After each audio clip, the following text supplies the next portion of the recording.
Aku, Manda, seorang gadis muda berusia 21 tahun, merasa hidupku berjalan seperti biasa. Anak satu-satunya dari pasangan sederhana, aku tidak pernah merasakan kekurangan meskipun kedua orang tuaku memiliki pekerjaan yang biasa saja. Ayahku bekerja sebagai sopir taksi, sementara ibuku mengelola warung kecil di sudut jalan. Kami cukup untuk hidup sehari-hari, tetapi tidak pernah lebih dari itu. Aku tidak pernah merasa kecewa dengan kenyataan itu. Bagiku, kebahagiaan bisa ditemukan dalam hal-hal sederhana.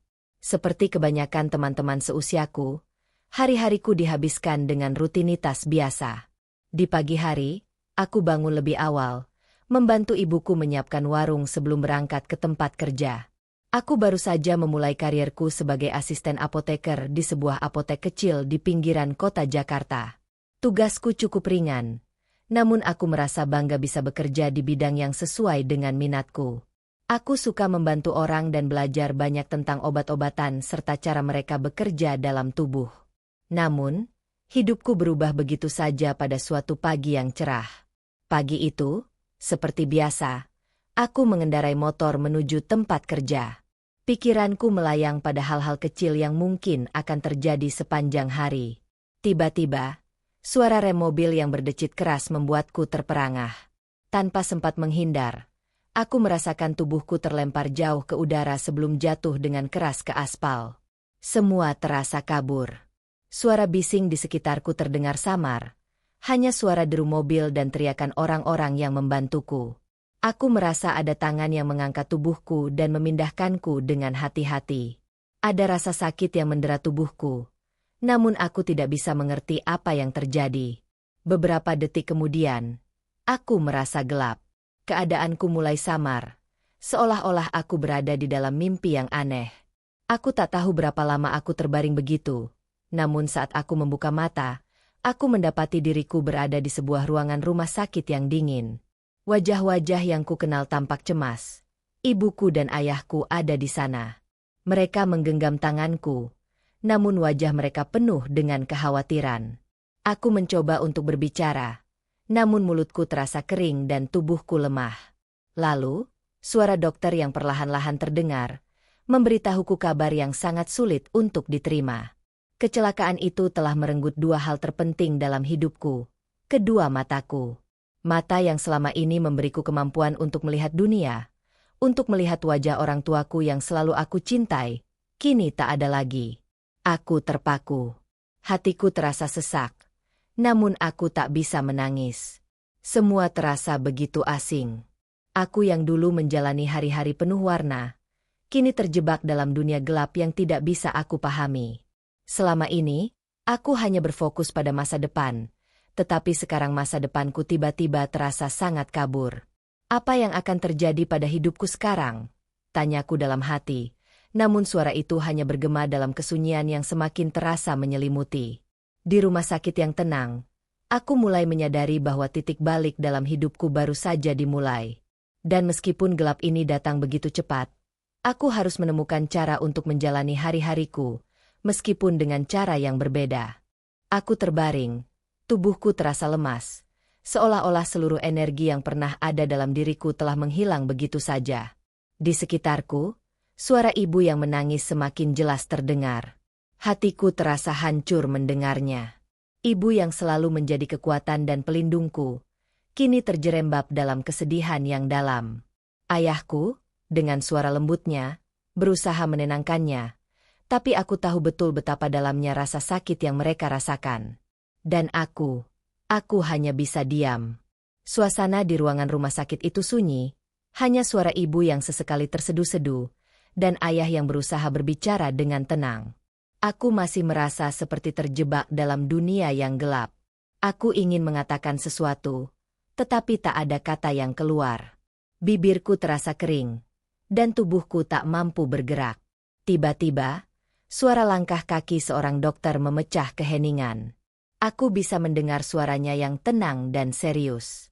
Seperti sebuah suara yang datang dari kejauhan, suara itu semakin dekat.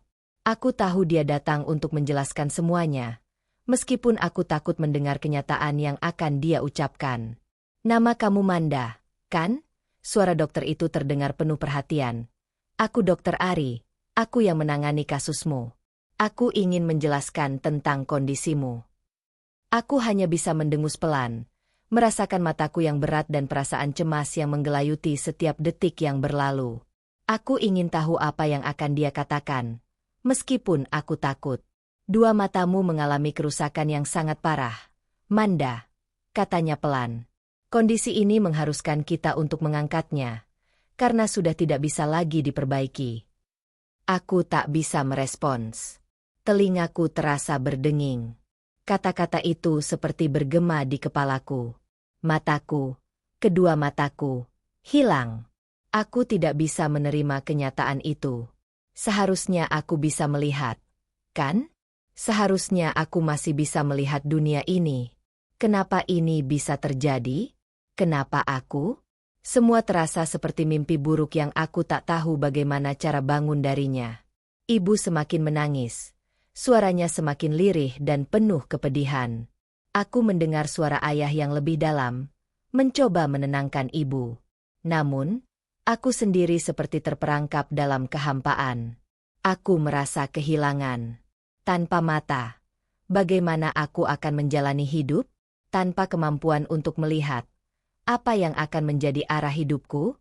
Dokter melanjutkan penjelasannya. Tapi masih ada harapan. Manda, kami bisa melakukan cangkok mata. Meskipun prosesnya rumit dan membutuhkan waktu yang lama untuk menunggu donor, ini masih merupakan kesempatan untuk sembuh. Cangkok mata. Aku pernah belajar tentang itu. Aku tahu betul betapa sulitnya proses tersebut.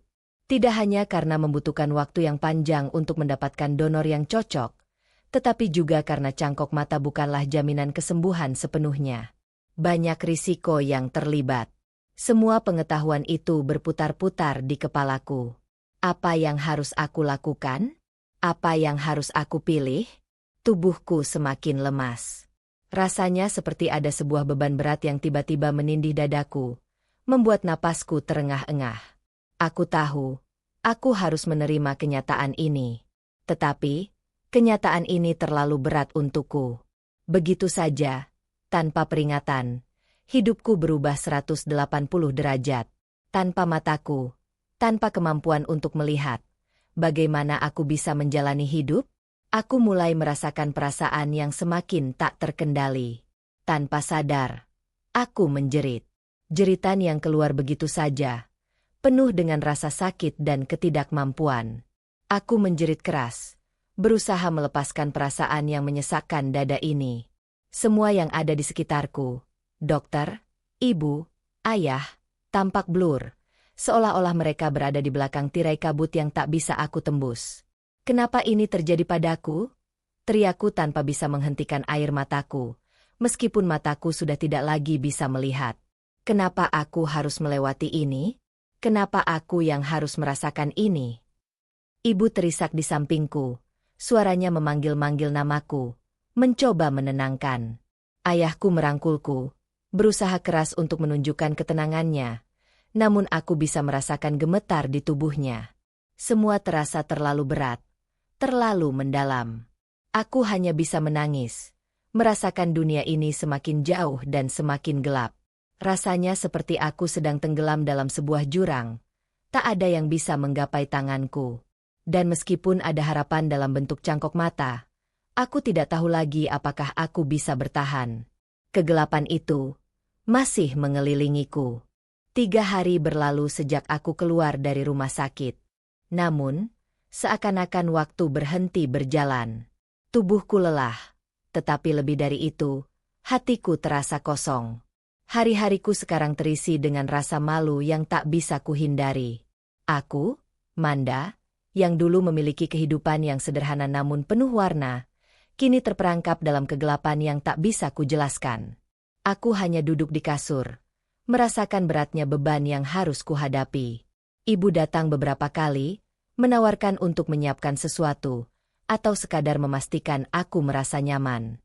Kalau butuh apa-apa, bilang sama ibu ya. Manda, ibu selalu di sini, katanya dengan suara lembut, namun aku tahu bahwa di balik lembutannya, ada kesedihan yang mendalam. Aku merasa malu. Malu karena tak bisa lagi menjadi anak yang mandiri, yang dulu bisa membantu ibu di warung atau membantu ayah mengurus hal-hal kecil di rumah. Sekarang, aku adalah beban. Aku hanya bisa duduk, tak bisa melihat, tak bisa melakukan apa-apa. Dan yang lebih buruk, aku merasa seperti menyusahkan kedua orang tuaku.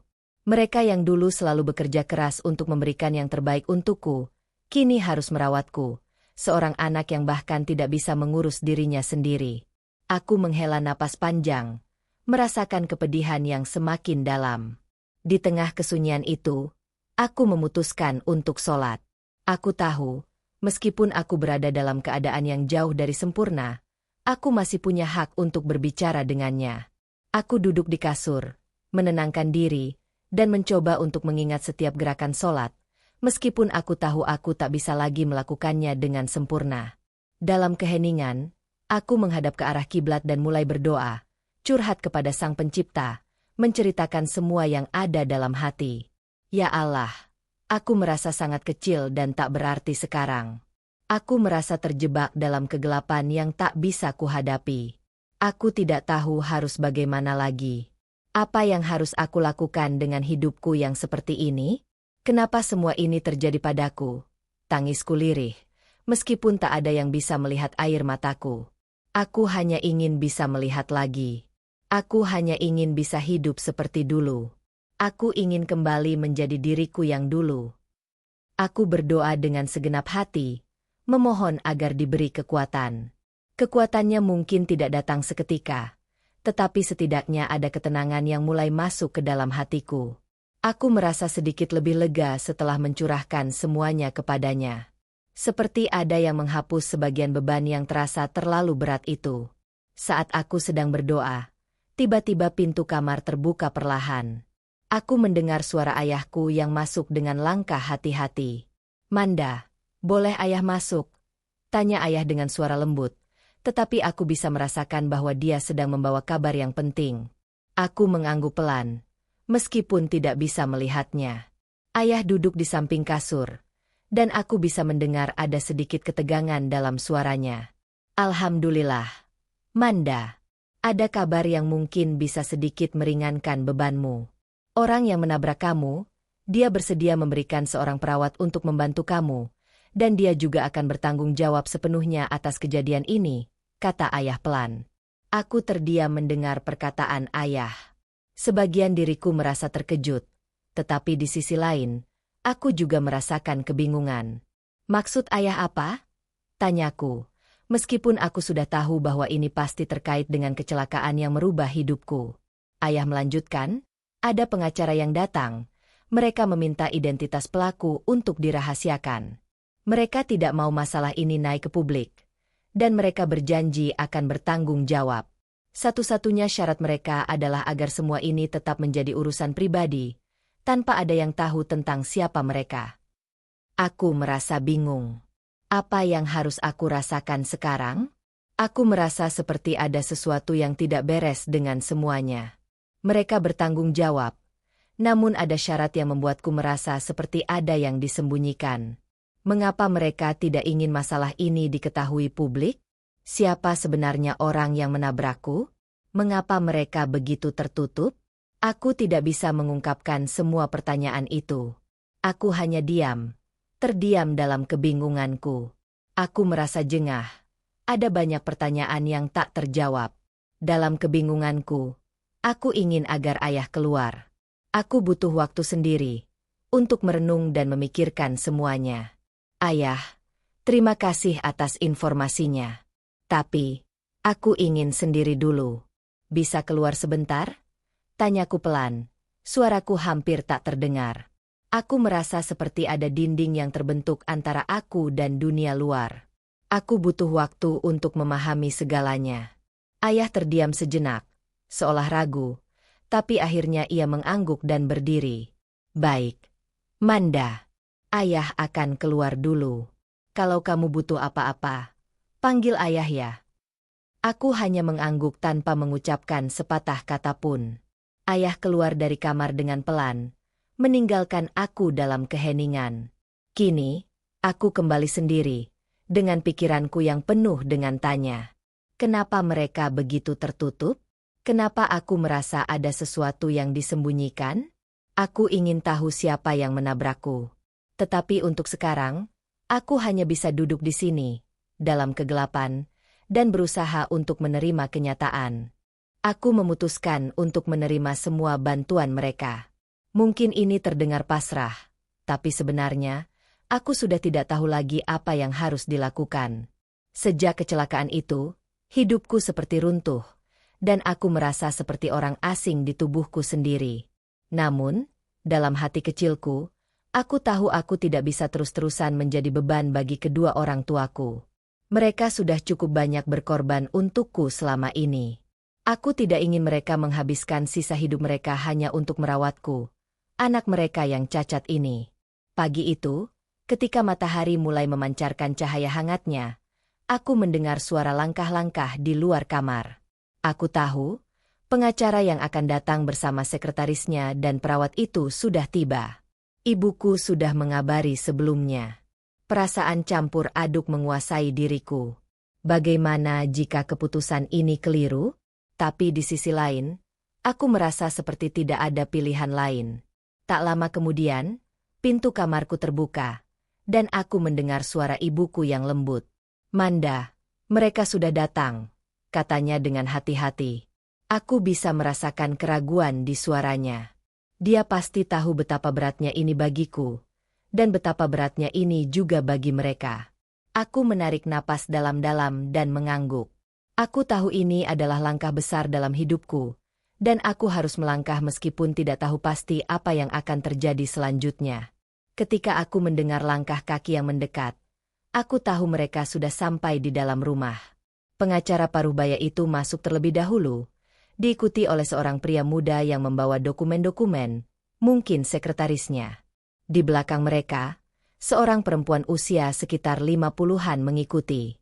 Aku bisa merasakan kehadirannya meskipun aku tak bisa melihat. Dari deskripsi ibuku, dia adalah seorang perawat, dan namanya Bei Isah. "Selamat pagi, Manda." Suara pengacara itu terdengar lembut, meskipun ada ketegangan yang menyelimuti ruangan. "Kami di sini untuk memastikan bahwa semua proses ini berjalan dengan baik dan sesuai dengan apa yang telah kami janjikan. Kami ingin membuat semuanya lebih mudah untukmu." Aku hanya mengangguk, merasa kebingungan tentang apa yang seharusnya kuperbuat selanjutnya. Perawat itu tersenyum, meskipun aku tak bisa melihat senyumannya, aku bisa merasakannya melalui suaranya. "Aku Bei Isah. Manda, aku akan membantu merawatmu mulai hari ini," katanya dengan suara lembut dan penuh perhatian. "Kamu nggak perlu khawatir. Aku akan ada di sini untuk membantumu setiap saat." Aku merasa sedikit lega mendengar suaranya yang menenangkan. Mungkin ini adalah awal dari perubahan, meskipun aku tahu perjalanan ini akan sangat sulit. Setelah beberapa percakapan singkat dan tanda tangan yang harus aku buat, pengacara itu memberitahuku tentang perjanjian yang harus kami setujui. Semua biaya perawatan dan pengobatan akan ditanggung sepenuhnya, termasuk biaya cangkok mata, kalau itu yang kamu pilih nantinya, katanya. Namun, kami minta kerahasiaan mengenai identitas pelaku. Kami juga ingin masalah ini tidak diketahui publik. Itu adalah satu-satunya permintaan mereka. Aku hanya bisa mengangguk. Aku sudah pasrah dengan semua ini. Apakah aku benar-benar punya pilihan? Dalam hati, aku tahu aku tidak ingin membuat orang tuaku terbebani lebih lama. Mereka sudah cukup bekerja keras, dan aku tidak ingin mereka terus merawatku sepanjang hidup mereka. Setelah perjanjian ditandatangani, Bei Isah segera mulai bekerja. Hari itu, dia membersihkan kamar tidurku, merapikan beberapa barang, dan menyiapkan perawatan untukku. Aku bisa mendengar suara lembutnya yang menenangkan setiap kali dia berbicara padaku. Dia berbicara seolah-olah aku sudah mengenalnya lama, dan itu membuatku sedikit merasa lebih nyaman. "Ayo, Manda, kita akan lakukan beberapa latihan ringan dulu, ya?" katanya sambil memegang tanganku dengan lembut. "Ini penting untuk melatih otot-otot tubuhmu agar tidak kaku." Aku tidak bisa melihat wajahnya, tetapi aku bisa merasakan kelembutan dan perhatian yang dia tunjukkan. Terkadang aku merasa cemas, bertanya-tanya apakah aku bisa menjalani hidup seperti ini selamanya. Tetapi ada sesuatu dalam diri Bei Isah yang membuatku merasa bahwa mungkin, hanya mungkin, aku bisa menemukan kekuatan dalam kelemahan ini. Pagi itu berlanjut dengan kegiatan perawatan yang sederhana. Bei Isah mengatur jadwal perawatan yang akan kujalani setiap hari. Tidak ada yang istimewa, tetapi aku tahu bahwa ini adalah awal dari suatu rutinitas baru yang harus aku jalani, meskipun hatiku masih penuh dengan kebingungannya. Ketika aku berbaring kembali di kasur, mendengarkan suara ibuku yang berbicara pelan dengan Bei Isah di ruang tamu, aku merenung. Mungkin ini adalah jalan yang harus aku pilih, meskipun tak ada yang bisa kujelaskan dengan kata-kata. Semua terasa berat, tetapi aku tahu, aku tidak bisa melawan takdir ini. Aku harus berjalan dengan apa yang ada, bahkan jika itu berarti menjalani hidup yang tak lagi sama. Semakin lama, aku mulai merasa lebih menerima keadaanku. Perubahan yang datang begitu mendalam, namun dengan dukungan dari keluarga, teman-teman kampus, dan atasan di apotek, aku perlahan belajar untuk bertahan. Aku merasa terharu dengan semua orang yang datang menjengukku, memberikan semangat, dan menanyakan kabarku. Setiap kali mereka datang, aku merasa sedikit lebih kuat, meskipun kadang-kadang aku merasa cemas dan khawatir tentang bagaimana mereka melihatku sekarang. Tapi ada satu hal yang selalu menggangguku, perjanjian itu. Setiap kali seseorang bertanya tentang kejadian kecelakaan yang membuatku kehilangan penglihatanku, aku hanya bisa menjawab dengan jawaban yang sama. Polisi masih mencari siapa pelakunya. Itu adalah jawaban yang sudah kulatih untuk diucapkan dengan tenang, meskipun dalam hati aku merasa ada yang mengganjal. Mengapa mereka harus merahasiakan identitas pelaku? Apa yang sebenarnya mereka takutkan? Tapi, aku tahu, ini adalah bagian dari perjanjian yang harus kuikuti. Aku tidak punya pilihan lain, meskipun rasa ingin tahu itu terus membakar di dalam diriku. Di tengah semua kebingunganku, ada satu orang yang benar-benar membuat hidupku terasa sedikit lebih teratur. Bei Isah. Dia adalah perawat yang ditugaskan untuk merawatku, dan meskipun aku tidak bisa melihatnya, aku bisa merasakan ketulusan dan kesabaran yang dia tunjukkan setiap hari. Setiap pagi, dia bangun lebih awal untuk memastikan aku nyaman, membersihkan tubuhku, memandikan, bahkan membantu mengenakan pakaian. Dia tidak pernah mengeluh, tidak pernah merasa terbebani, meskipun aku tahu ini bukanlah pekerjaan yang mudah. Suatu hari, setelah aku selesai makan siang, Bei Isah datang dengan senyum lembutnya. "Manda, sekarang waktunya untuk latihan ringan lagi. Kita coba latihan tangan dan kaki supaya tubuhmu tetap lentur. Aku akan bantu kamu," katanya dengan penuh perhatian. Aku mengangguk pelan, merasa malu karena harus bergantung begitu banyak padanya.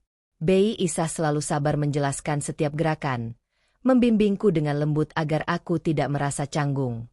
Dia tidak pernah terburu-buru, tidak pernah menghakimi, hanya selalu ada untuk membantu. Kadang-kadang, aku merasa seperti anak kecil yang harus diajari segalanya. Tetapi di sisi lain, aku merasa beruntung memiliki seseorang sebaik Bei Isah di sampingku. Selain itu, doa-doaku juga tidak pernah putus. Setiap malam sebelum tidur, setiap pagi saat aku baru terbangun, aku selalu mengangkat tangan dan memohon kepada Tuhan. Memohon keajaiban agar mataku bisa melihat kembali. Aku tahu, meskipun aku seorang yang rasional, harapan itu tetap ada dalam diriku. Setiap pagi ketika aku membuka mata, harapanku tidak pernah pudar. Aku berharap melihat cahaya lagi, melihat wajah-wajah yang kucintai, dan merasakan kehidupan dalam bentuk yang sama seperti dulu. Ya Tuhan, jika Engkau mengizinkan, biarkanlah mataku bisa melihat lagi, bisikku dalam hati. Aku tak tahu bagaimana, tapi aku yakin Engkau mendengar doaku. Berikan aku kekuatan dan pertolongan, Tuhan. Meskipun hari-hariku mulai terisi dengan rutinitas yang lebih jelas, ada rasa kekosongan yang tetap ada di dalam diriku. Aku belajar untuk lebih sabar, lebih banyak menerima keadaan, dan tidak terlalu membebani orang lain dengan perasaan kesedihanku. Tetapi, tetap saja, Di dalam hati, aku merindukan kehidupan yang dulu. Kehidupan di mana aku bisa melihat segala sesuatu dengan jelas, merasakan dunia dengan semua warna yang menyertainya. Namun, setiap kali aku bangun dan mendapati gelap, ada rasa harapan yang masih tersisa. Harapan bahwa keajaiban mungkin datang, bahwa suatu hari aku bisa melihat lagi, meskipun aku tahu itu mungkin hanya mimpi. Aku berdoa untuk mendapatkan jawaban dari Tuhan, berharap agar suatu hari aku bisa kembali melihat dunia ini, meskipun aku tahu itu adalah harapan yang sangat besar. Tetapi, setiap doa yang kuucapkan terasa lebih tulus, lebih dalam. Aku percaya bahwa harapan itu akan selalu ada, meskipun dalam kegelapan. 2 bulan sudah berlalu sejak kecelakaan yang mengubah hidupku selamanya. Hidupku terasa seperti berjalan dalam kegelapan yang tak berujung. Namun seiring berjalannya waktu, aku mulai menerima nasib ini. Tidak ada yang lebih sulit dari menerima kenyataan bahwa aku harus hidup tanpa kedua mataku. Namun pelan-pelan aku belajar untuk tetap bertahan. Tanpa aku sadari, ketenangan mulai menyelimuti hatiku. Keadaan ini mulai terasa lebih seperti bagian dari hidupku. Meskipun aku tidak bisa sepenuhnya menghindari perasaan kosong yang kadang datang begitu saja. Setiap hari, rutinitasku semakin sederhana. Aku memutuskan untuk terus belajar, meskipun dengan cara yang sangat berbeda dari dulu. Aku kembali mempelajari ilmu apoteker yang sangat kucintai. Namun kali ini aku melakukannya dengan bantuan Bei Isah. Setiap kali aku ingin mencari materi atau video pembelajaran di YouTube, aku akan meminta Bei Isah untuk mengetikkan kata kunci yang aku cari dan memutar volume besar-besar agar aku bisa mendengarkan dengan jelas. Bei Isah dengan sabar mengikuti permintaanku, bahkan sering memberiku kesempatan untuk mendengarkan cerita-cerita motivasi yang aku cari di YouTube. Mendengar cerita-cerita itu memberiku kekuatan, walaupun terkadang aku merasa sangat lelah dengan hari-hari yang monoton. Namun, setiap kali aku mendengar suara-suara motivasi itu, hatiku sedikit lebih ringan, seolah aku diajak untuk percaya bahwa masih ada harapan di tengah segala keterbatasan ini. Suatu sore, saat aku sedang duduk di kasur mendengarkan video tentang cara-cara mengatasi rasa putus asa, aku mendengar suara langkah kaki ayahku yang mendekat ke kamar. Suara gemetar di tangannya jelas terdengar, dan aku langsung tahu bahwa ada sesuatu yang berbeda. "Manda, ada kabar baik." Suara ayah terdengar penuh ketegangan. Namun juga ada kebahagiaan yang samar. "Alhamdulillah, ada pendonor mata yang siap memberikan matanya untuk kamu. Tapi, mereka meminta identitasnya dirahasiakan." Aku hampir tidak bisa mencerna kata-kata itu. Pendonor mata? Aku menatap kosong ke arah suara ayah, meskipun aku tahu bahwa aku tak bisa melihat apapun. Jantungku berdegup kencang, seolah dunia tiba-tiba terhenti. Selama 2 bulan ini, setiap malam aku berdoa dengan penuh harapan bahwa suatu hari Tuhan akan mendengarkan permintaanku. Dan kini, harapan itu mungkin akan terwujud. Ayah melanjutkan dengan pelan, mencoba menenangkan diriku. 3 hari lagi, Manda. 3 hari lagi kamu akan menjalani operasi cangkok mata. Aku hampir pingsan mendengar kabar itu. 3 hari lagi? Itu seperti mimpi yang akhirnya menjadi kenyataan. Aku merasakan gelombang kebahagiaan dan kecemasan yang bercampur aduk. Apakah ini benar-benar terjadi? Aku ingin segera melompat dari tempat tidur, melompat ke dunia yang penuh warna dan cahaya, namun tubuhku tetap terdiam, terperangkap dalam perasaan yang begitu besar. Tanpa sadar, tubuhku bergerak mencari Bei Isah. Aku memeluknya erat-erat, seolah dia adalah satu-satunya orang yang bisa aku percayai di dunia ini. Aku memeluknya dengan penuh rasa terima kasih, dengan penuh harapan bahwa operasi ini akan sukses dan aku bisa kembali melihat dunia. Namun, ada yang aneh. Bei Isah tidak mengucapkan sepatah kata pun. Dia hanya diam, tidak bergerak, bahkan tidak membalas pelukanku. Aku merasa ada yang tidak beres. Tetapi aku terlalu terburu-buru dengan perasaan bahagia yang begitu mendalam. "Bei Isah, terima kasih. Terima kasih telah membantuku sampai sekarang." Bisikku pelan, merasa sangat bersyukur atas segala bantuan dan kesabarannya. Bei Isah tetap diam, dan aku bisa merasakan ketegangan yang ada pada tubuhnya. Sepertinya dia sedang bergulat dengan sesuatu. Namun aku terlalu terbawa oleh kebahagiaan untuk memikirkannya lebih jauh. Pikiranku melayang jauh ke depan, membayangkan hari-hari setelah operasi nanti, hari-hari di mana aku bisa melihat lagi, bisa melihat orang tuaku, melihat dunia dengan semua warna dan kehidupan yang pernah kuinginkan. Tapi ada sesuatu yang mengganjal. Kenapa Bei Isah tiba-tiba saja begitu diam? Apa yang sedang dia pikirkan? Namun, aku tak ingin fokus pada hal itu sekarang. Aku hanya ingin merasakan kebahagiaan ini. Aku hanya ingin meyakini bahwa akhirnya ada cahaya yang akan masuk kembali ke dalam hidupku. Aku melepaskan pelukan dan duduk di kasur, merasa lebih ringan, meskipun ada sedikit ketegangan yang belum bisa kuungkapkan.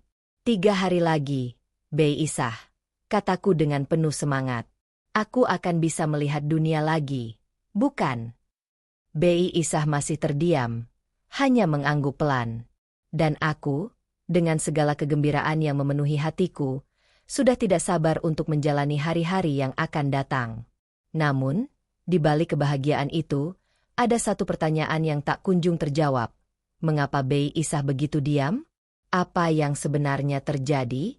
Kisah ini baru saja dimulai. Lanjut part 2.